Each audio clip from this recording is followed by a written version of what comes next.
جو امام بخاری کا شاگرد ہے اس نے لکھی ہے بخاری شریف جلد 1 صفحہ 115 کے اوپر موجود ہے. یہ ان کے شاگرد کی لکھی کتاب ہے. تو آگے بھلا کیا کہتا ہے؟ لکھوانے والا کون تھا؟ میں نے کہا امام بخاری. لکھنے والے کون تھے؟ میں نے کہا ان کا شاگرد. کہتا ہے جب استاد لکھوانے والا تھا لکھنے والا شاگرد ہے تو پھر کتاب استاد کی بن گئی نا. میں نے کہا امام ابو حنیفہ لکھوانے والے، امام محمد لکھنے والے، وہ کتابیں امام ابو حنیفہ کی بنی کے نہ بنی.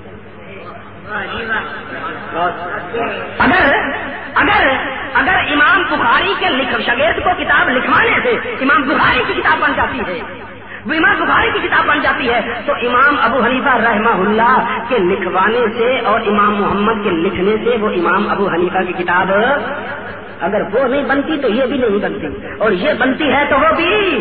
تم ایک کو بناتے ہو اور دوسری کو نہیں بناتے ہو. انہوں نے اصل لین دین دے بچے ہی الگ الگ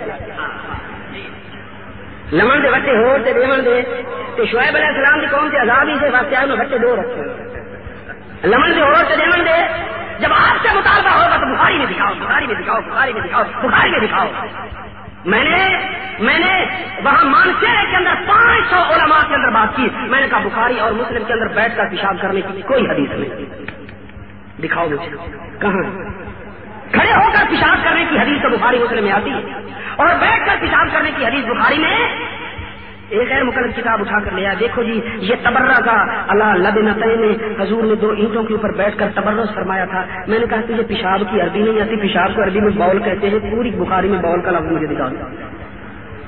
بول کا لفظ بخاری میں نہیں کہ حضور نے پیشاب بیٹھ کر کیا ہو، یہ بخاری میں نہیں.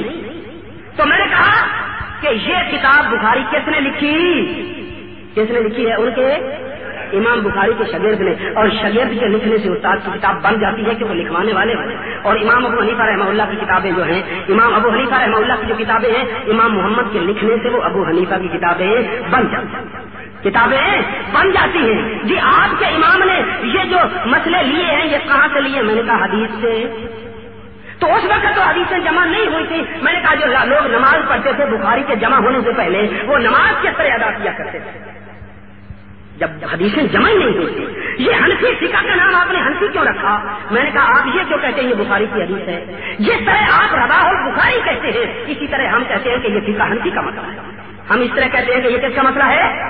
اور فقہ حنفی کا مسئلہ اس بات سے کہتے ہیں کہ امام ابو حنیفہ رحمۃ اللہ علیہ نے صحابہ کرام کے اقوال کو جمع کر دیا ہے اور ان سے استنباط کیا ہے. اس بات سے اس کو کیا کہتے ہیں؟ فقہ حنفی. جس طرح کہا جاتا ہے یہ بخاری کی حدیث ہے، جس طرح کہا جاتا ہے یہ بخاری کی حدیث ہے. تو میں عرض یہ کر رہا تھا کہ اس نے جب لاجواب ہو گیا تو میں نے کہا مولوی صاحب آخری بات میں آپ سے ایک مسئلہ کہتا ہے. جب قرآن حدیث موجود ہے، توجہ بھائی توجہ، جب قرآن حدیث موجود ہے تو پھر فقہ کی ضرورت کیا ہے؟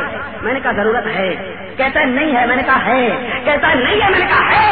میں کرنا سر ابھی اس سے مولوی صاحب سے مسئلہ پوچھتا ہوں، اور اتنا آسان مسئلہ ہوگا جو مولوی صاحب کو نہیں آئے گا فقہ کے بغیر. کہتا ہے پوچھ لو. میں نے کہا ٹٹی پاک ہے یا پلید؟ کہتا ہے پلید. میں نے کہا حدیث دکھاؤ. علماء حضرات توجہ کریں، ٹٹی پلید ہے، بہانہ پلید ہے انسانی، اس کی کوئی حدیث نہیں. کوئی دکھائے تو 1-2 نفع جناب پیش کیا ان کو. ٹٹی پلید ہے اس کی حدیث کا کوئی نہیں. کہتا تم نے کہا کہ میں نے کہا فقہ سے بغیر پخانے کے پلید ہونے کا مسئلہ حل نہیں ہوتا. کہتے کس طرح کے لفظ چاہیے آپ کو؟ میں نے کہا مجھے یہ لفظ چاہیے الغائط نجس البراز نجس. مجھے یہ لفظ چاہیے کہ پخانا پلید ہوتا ہے. مجھے یہ وہی سب کہتے ایسے لفظ تو نہیں آتے. حضور نے جو دھویا تھا تو دھونے سے معلوم ہوتا ہے کہ میں نے کہا یہ تو قیاس ہے اور تم کہتے ہو قیاس شیطان کیا کرتا ہے. یاد رکھو قیاس سب سے پہلے شیطان نے نہیں کیا تھا، قیاس سب سے پہلے فرشتوں نے کیا تھا. اتجعل فیہا من یفسد فیہا ویسفک الدماء. سب سے پہلے قیاس کیوں نے کیا تھا؟ فرشتوں نے کیا تھا، شیطان نے نہیں کیا تھا. لاجواب ہو گیا تو کرنا سب کہتے ہیں میں فیصلہ کرتا ہوں جو کچھ بھی ہو جائے. امام ابو حنیفہ سینئر ہے. ابو حنیفہ کہتا ہے دوسرے 3 اماموں کی بات کو کیوں نہیں مانتے؟ میں نے کہا اس بات سے نہیں مانتے مانتے کہ ان 3 اماموں نے جو فقہ لکھی ہے وہ انفرادی طور پر لکھی ہے. امام ابن حنبل نے جو فقہ لکھی ہے اکیلے بیٹھ کر لکھی ہے, شافعی نے اکیلے بیٹھ کر لکھی ہے, مالک نے اکیلے بیٹھ کر لکھی ہے رحمہ اللہ تعالیٰ علیہ اجمعین, اور انہوں نے سب نے اکیلے بیٹھ کر لکھی ہے. میرے امام نے اکیلے بیٹھ کر نہیں لکھی, 40 رہا تھا, یہ بیان کر رہا تھا, یہ بات آپ کو سمجھا رہا تھا کہ تقلید کس کو کہتے ہیں؟ ماہر شریعت کی رہنمائی میں, ماہر شریعت کی رہنمائی میں شریعت پر عمل کرنے کو جاتے ہیں تو کہتے ہیں ہم اجماع کو بھی مانتے ہیں, ہم اجماع کو بھی مانتے ہیں. میں نماز کے سارے مسائل پوچھتا ہوں, جس طرح مولانا نے چیلنج کیا ہے, اگر قرآن و حدیث سے دکھا دے تو ہمیں اجماع کی ضرورت نہیں ہے. ہاں کیا ہم مکہ اور مدینہ کو مانتے ہیں, کوفہ کو نہیں مانتے؟ میں پڑھتا ہوں یار, کیا کہتے ہیں؟ ہم مکہ اور مدینہ کو مانتے ہیں, ہم مکہ اور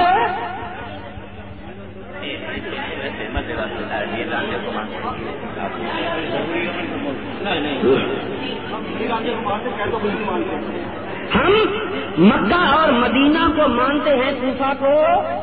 آج کل جو ہمارے پاس قرآن موجود ہے یہ ساری قرأت قاری عاصم کوفی کی ہے. یہ قرآن جو ہمارے گھروں میں ہے یہ کون سا قرآن ہے؟ کوفے والا قرآن ہے. غیر مقلدوں کو اگر چڑ ہے تو نکال دیں. اور امام مالک رحمۃ اللہ علیہ جو مدینے کا امام ہے وہ فرماتے ہیں, کیا فرماتے ہیں کہ پگڑی پر مسا نہیں ہوتا. غیر مقلد کرتے ہیں وہ تو مدینے کے امام کو بھی نہیں مانتے.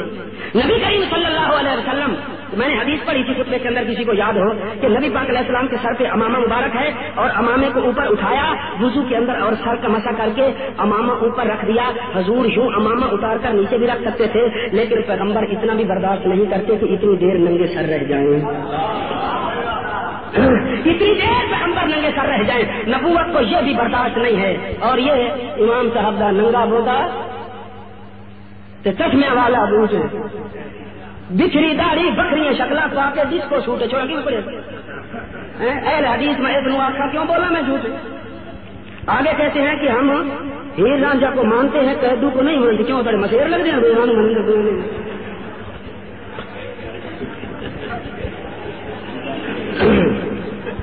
لشکر صحابہ والوں نے غیبانہ نماز جنازہ کا شور مچایا ہوا ہے. وضاحت فرمائیں, غیبانہ شہید کا جنازہ پڑھانے کی اللہ کے آسمان کے نیچے اور خدا کی زمین کے اوپر کوئی حدیث نہیں ہے. قلعہ بیدار سنگھ کے اندر غیر مقلدوں کی مسجد میں اختلاف ہوا, لڑائی ہوئی اسی غیبانہ جنازے پر. مسجد کا نام کیا ہے؟ ابراہیم مسجد ابراہیم قلعہ بیدار سنگھ گجرانوالہ کے اندر غیر مقلدوں کی آپس میں لڑائی ہوئی. 2 جماعتیں ہو گئی, ایک ان کو بے ایمان, ایک جماعت ایک دوسرے کو بے ایمان کر, دوسرے پہلے کو بے ایمان کر رہے. میں نے کہا دونوں ٹھیک کرتے ہیں.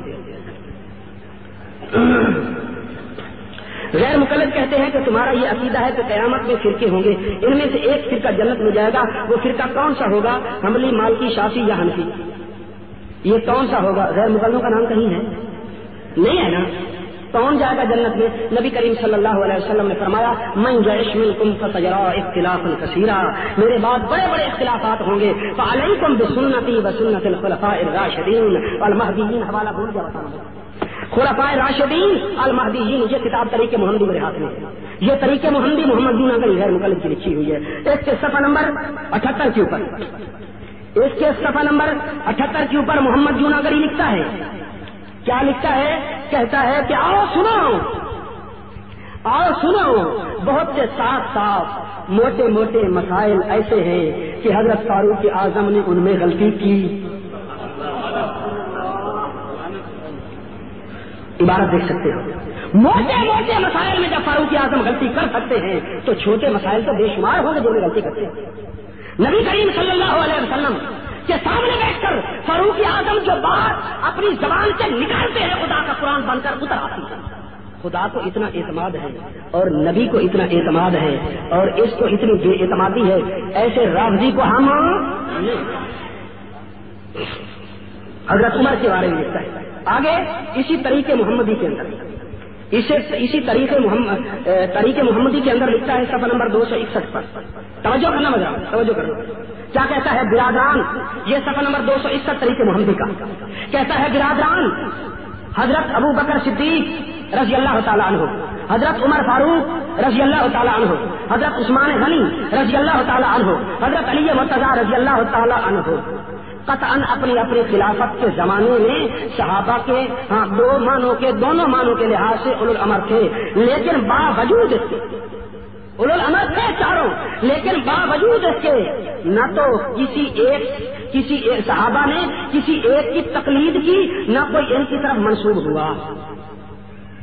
ان میں سے کسی کی طرف کوئی صحابی منسوب نہ ہوا۔ بخاری شریف صفحہ نمبر 433 جلد نمبر 1 اٹھا کر دیکھو، کوئی صحابہ اپنے آپ کو علوی کہلاتے تھے، کچھ عثمانی کہلاتے تھے۔ یہ کہتا ہے کوئی منسوب ہی نہیں ہوا ان کی طرف، کیونکہ علی بات سننے کے قابل ہے۔ یہ کہتے ہیں بلکہ یہ بات میں آپ کو سنانا چاہتا تھا، 4 صحابہ کا نام لیا گیا، ابو بکر، عمر، عثمان اور علی، ان کو خلفائے راشدین کہتے ہیں۔ ان کو کیا کہتے ہیں؟ ان کو خلفائے راشدین کہا جاتا ہے۔ کہتا ہے بلکہ ان کے اقوال کی خلاف ورزی کی جب وہ فرمان اللہ اور فرمان رسول کے خلاف نظر آئے۔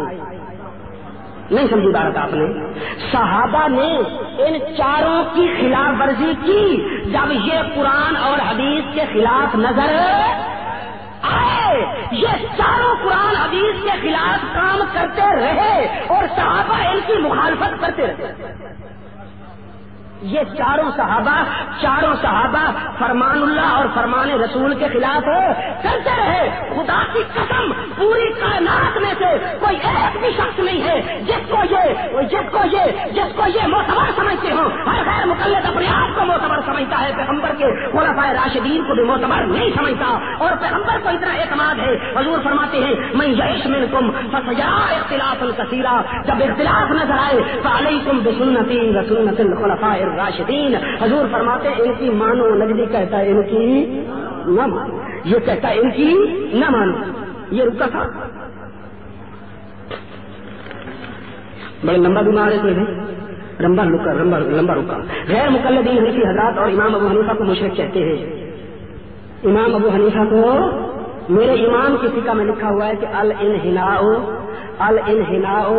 الانحناء حرام، جو دوسرے کو مسافہ کرتے ہو تو مسافہ کرتے ہوئے جب سر کو نیچے یوں تھوڑا سا جھکاتے ہو تو میرے امام کی فقہ میں تو یہ بھی حرام ہے، یہ بھی حرام ہے۔ تو وہ مشرک کس طرح بن جائے؟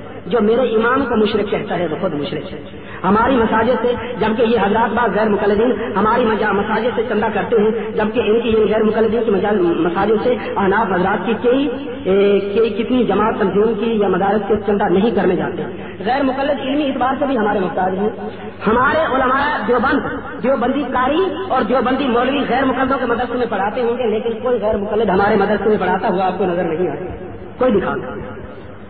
اور میں کہا کرتا ہوں کہ جو میرے امام نے فقہ لکھی ہے، امام ابو حنیفہ نے، میرے امام کی کرامت ہے، وہ میرے امام کی فقہ تیرے مدارس میں پڑھائی جاتی ہے، اور جو تم نے میرے امام کی فقہ کے خلاف فقہ لکھی تھی وہ تیرے گھر میں بھی نہیں ملتی، وہ تیرے گھر میں بھی نہیں ملتی، اور جب وہ اٹھا کر تمہیں دکھاتے ہیں تو کہتے ہو وہ ملعون تھے۔ وہ کیا تھے؟ تم نے جو فقہ لکھی تھی اب اس کو دکھاتے ہوئے بھی شرماتے ہو، اور جو ہماری فقہ تھی وہ تمہارے مدارس میں پڑھائی جا رہی ہے۔ وہ کون سا غیر مقلدوں کا مدرسہ ہے جس کے اندر ہماری فقہ نہیں پڑھائی جا رہی؟ تو ہماری فقہ تمہارے مدرسوں میں، اور جو تم نے لکھی تھی وہ تمہارے اپنے گھر میں بھی نہیں ہے، ہمارے گھر میں کہاں؟ ہماری مسجدوں سے یہ چندہ کرتے ہیں، یہ ہماری غلطی ہے، اور جب تک یہ غلطی رہے گی غیر مقلد ہمیں نقصان پہنچاتے رہیں گے۔ یہ اگر ان کی مسجد میں جائے نا، ان کی مسجد میں، اور ان کو پتہ چلا کہ وہاں بھی آیا تھا تو 3 دفعہ مسجد کو دھوتے ہیں نا، اور تم کہتے ہمارے موحد بھائی ہیں، کیا مرزائی توحید والے نہیں ہیں؟ اگر صرف توحید ہی کارآمد ہے تو مرزائی توحید والے نہیں ہیں، ان کو ملا لو ساتھ۔ غیبانہ نماز جنازہ کے بارے میں وضاحت فرمائیں، اگر یہ درست نہیں ہے تو ہماری مساجد سے ان کا اعلان بھی نہیں ہونا چاہیے۔ اگر کسی مسجد سے، حنفی مسجد سے اعلان ہوتا ہے تو نہیں واقعی ہونا چاہیے، اور نہیں ہماری مساجد ان کو چندہ کرنے کی اجازت ہونی چاہیے، چندہ ان کو نہیں دینا چاہیے، حرام ہے چندہ دینا۔ نماز جنازہ میں سورۃ فاتحہ پڑھنا چاہیے یا نہیں؟ جنت البقیع کے اندر جتنے صحابہ مدفون ہیں کسی کے جنازے کے اندر سورۃ فاتحہ نہیں پڑھی گئی، موتا امام مالک اٹھا کر دے۔ ایک غیر مقلد حدیث لکھے کسی میں معلوم ہوتا، حضور نے حضرت علی اور حضرت ابوبکر صدیق کو کہا کہ تمہاری مرضی میں کو جنت میں، جس کو جنت بھیجوں جس کو جہنم بھیجوں، آپ اس کے بارے میں حضرت علی کو فرمایا تھا، یہ تو میرے موضوع سے متعلق سوال نہیں ہے. اب دعویٰ لشکر طیبہ کے حوالے سے 7 روزہ ضرب مومن اور 15 روزہ مسعود اظہر کی ارادت میں نکلنے والا رسالہ جیش محمد کا خوب تعارف کروائیں. بھائی ہمارا رسالہ وہ جو مولانا مسعود اظہر صاحب نکالتے ہیں جیش محمد وہ بھی خریدا جائے, اور ہماری مذہبی اخبار جس پر کسی کا فوٹو نہیں ہوتا, اور جو دوسری اخبار ہے اس پر کنجروں کے فوٹو ہوتے ہیں, کنجروں کے فوٹو, اور اس اخبار پر کوئی فوٹو نہیں ہوتا. اور غیر مقلدوں کا دعویٰ اٹھا کر دیکھے 1 ورقہ ہندوؤں کے خلاف اور 20 ورقے حنفیوں کے خلاف. 20 ورقے حنفیوں کے خلاف ہوتے ہیں, تو یہ جہاد نہیں کر رہے بلکہ انتشار پھیلا رہے ہیں. لہذا اپنی اخبار اور اپنا رسالہ ہم کو اور رسالہ چلایا مڑے نہ کو بھاج گیا عادت تھوڑی بڑی ہے نا. ہم نے اپنی والدہ کی تقلید میں اپنے والد کو ابو کہا, ٹھیک بات ہے. تقلید کے منکر اپنے والد کو کیسے پہچانتے ہیں پتہ نہیں. یہ تو ان سے پوچھے نا. ہم نے تو امی کی تقلید کی اور امی پہ یقین کیا اور حلالی بن گئے, اور جو امام ابو حنیفہ کی نہیں کرتا امی بھی کیسے کر سکتا ہے. ایک آدمی میرے ساتھ تبلیغی جماعت میں چل رہا تھا, شیخ پورے کا بابا تبلیغی جماعت میں چل رہا ہے. کہتا ہے مجھے ایک آدمی نے بڑا تنگ کیا کہ کچھ لوگ بابا یہاں ہاتھ باندھ کے نماز پڑھتے ہیں اور کچھ یہاں ہاتھ باندھ کے نماز پڑھتے ہیں, تو وہ یہاں والے یہاں کیوں باندھتے ہیں اور یہاں جو باندھتے ہیں وہ یہاں کیوں باندھتے ہیں. تو میں ایسے صاحب جی گل کی تھی, مولوی جی میں ان کے مسئلے کا پتہ ہی نہیں. میں یہ آخیا کہ جنہوں کے پیو کوئی نہیں نا وہ نماز میں گزرے ماں کو نہیں.